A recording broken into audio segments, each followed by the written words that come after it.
Hello, this is Michael Hexter. Welcome to Politics 2100 here on YouTube.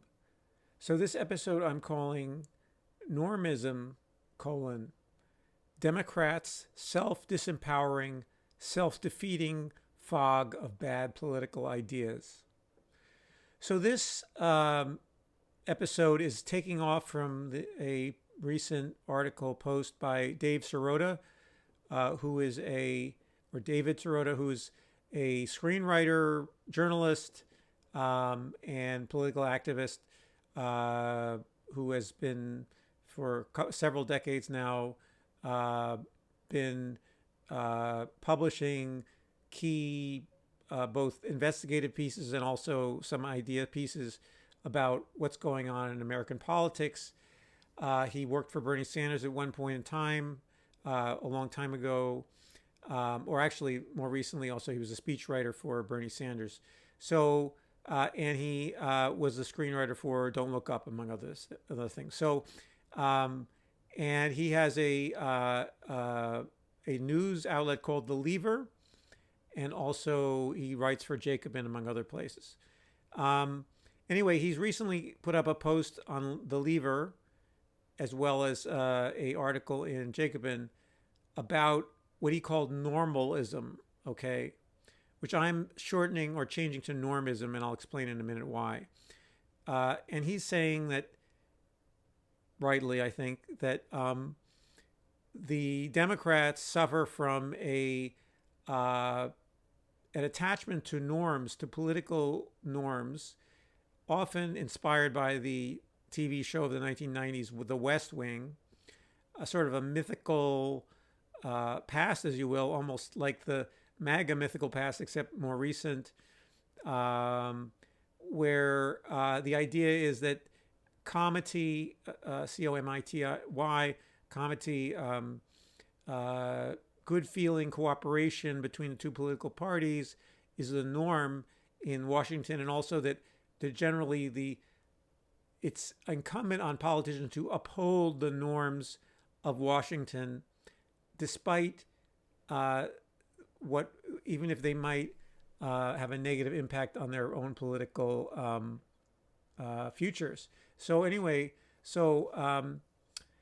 this idea, now he called it normalism, and the reason why I'm shortening it to normism is that normalism suggests that there's something normal about this, but in fact, it's a very abnormal thing for a political party to be so attached to norms rather than to winning and exerting power. Often, sometimes using norms or within the parameters of norms, but not necessarily taking norms as their object and preservation of norms as their object, and their political norms in the elite of Washington among the various institutions, and or sometimes it's called institutionalism, some people call it, and it's very closely related to popularism, actually, but that's a slightly different idea.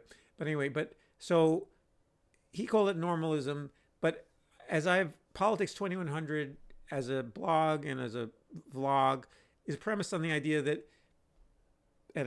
which I think is really corresponds to reality, that the Democratic Party represents an abnormal party, a non-dysfunctional party in and of itself. It is not pursuing victory. It's not pursuing the exertion of power for popular good. It is deferring to others and allowing others to get ahead, and most notably the Republican Party, as well as, of course, the donor class. Now, the Republicans also serve the donor class, so that's one commonality between the Democrats and Republicans. And they often are the same donors. But I don't want the idea that would it be a self-serving idea, I think, for now both the Democratic elite and then also key portions of the base also believe these same things. So it's a shared belief system, again, inspired by, among other things, the West Wing experience of the Clinton administration. There are a series of characters that are, part of the sort of pantheon of what I'm calling normism, Bill Clinton, Hillary Clinton, Barack Obama, Ruth Bader Ginsburg. There are sort of a pantheon of heroes that are about this sort of sacred norms that supposedly the Democrats are upholding. And so, anyway, this set of beliefs is now there is a kernel of truth in this, or in terms of the real function of U.S. government, is that there are so many, the Constitution and the laws of the country are written in such a way as that there are gaps, there are lacunae in what the laws say. So in other words, things like abortion is not written down in law, in a statute, and that's one of the ways in which, in fact, the Supreme Court, in its series of rulings, has essentially run through the holes in the U.S. Body of laws and Constitution to assert its own agenda and also assert the agenda of the Republican Party, and that is in part a undermining of, so treating abortion rights as a norm rather than as a law allows it to be undermined quite easily. So there's a lot of aspects of U.S. government and U.S. The way that it's written into the Constitution that are norm-based rather than rule-based. So, and those norms help support a certain regime over time, and then they changed over time. But some of it is that simply the norms are upheld by whoever has more power. And so now having more power doesn't necessarily mean who occupies the White House. It could be, but also who occupies the balance of power throughout the government structure of the U.S., including state governments.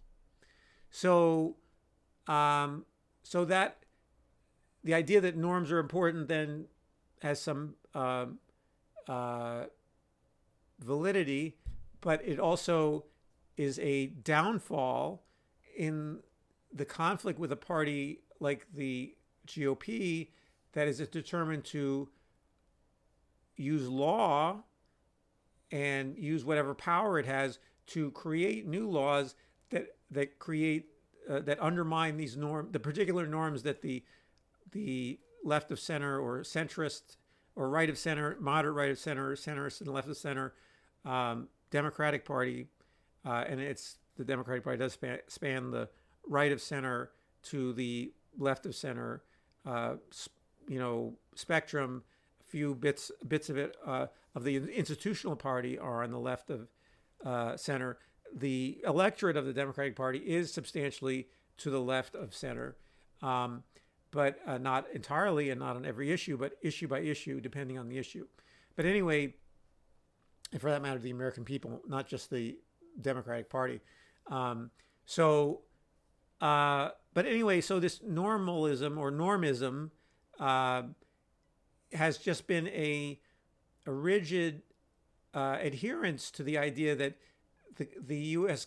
Not only judicial but legal system and governmental system should operate according to these norms, and that someone must uphold them. And it's a noble and wonderful thing, and one will be rewarded for upholding these norms, and that voters love it, or at least the very core of one's base love it, and donors will love it. Okay, love that you are being this apostle of norms.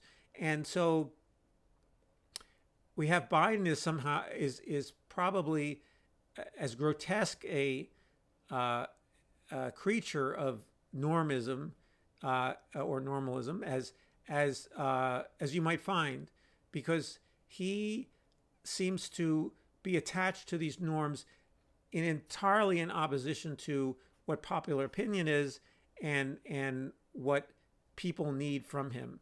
And so he is adhering to the idea. Now, one of the key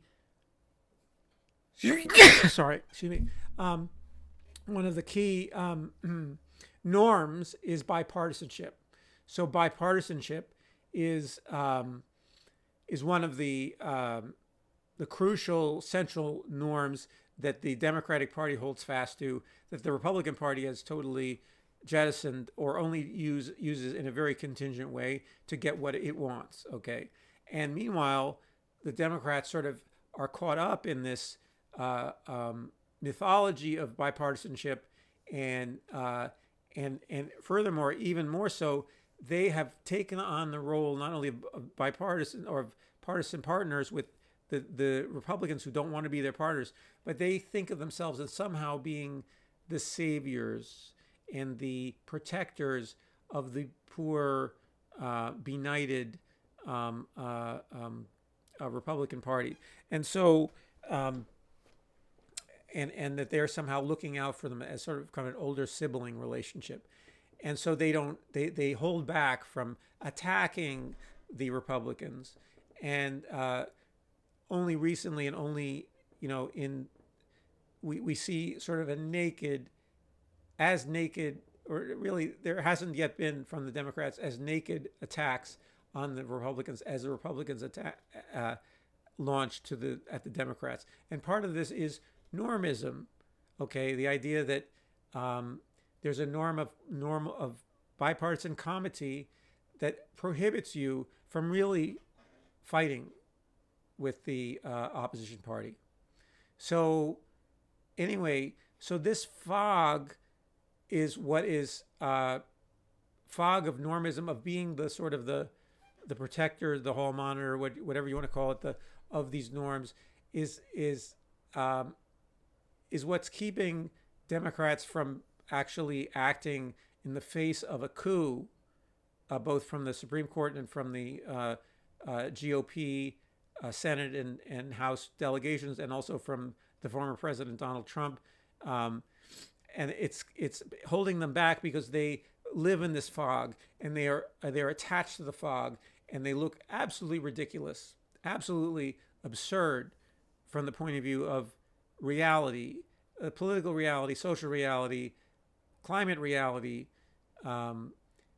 by living in this, and they look like dinosaurs, okay? But they move within it, they imbibe it, and they think it's a good thing.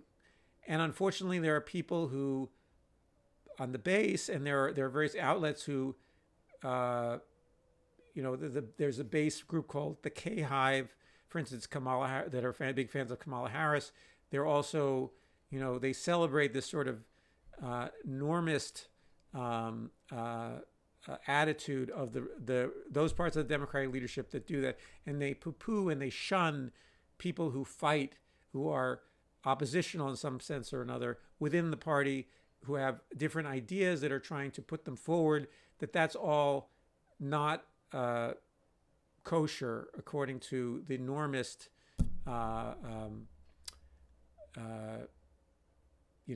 doctrine.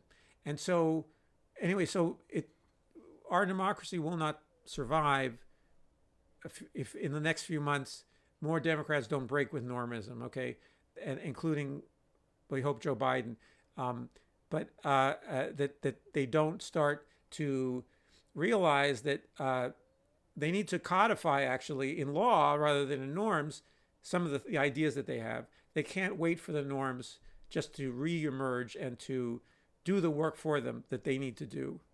And there are a few reasons why they cling on to norms. I think there's a lot of cowardice and fear, which I'll go into another video about, literal physical cowardice, cowardice about taking risks physically, risk with your lives, among other things, and also risk with money, having achieved very comfortable situations. Some lawmakers are reluctant to take any risks, and they live in this sort of museum of norms. So anyway, I just wanted to put this out there, and I will use this in the subsequent video to talk more about the relationship of the Democrats and the Republicans currently. But it is another way to look at, for instance, the good cop, bad cop routine. This doesn't replace the notions of the good cop, bad cop routine, and it doesn't the what I've been talking about in the last year and a half, 2 years here at Politics 2100. So anyway, please share your thoughts and comments in the comment section below, and please like the video if you are liking this content, and please subscribe to this channel if you are enjoying Politics 2100 more generally, and I look forward to seeing you in the next video.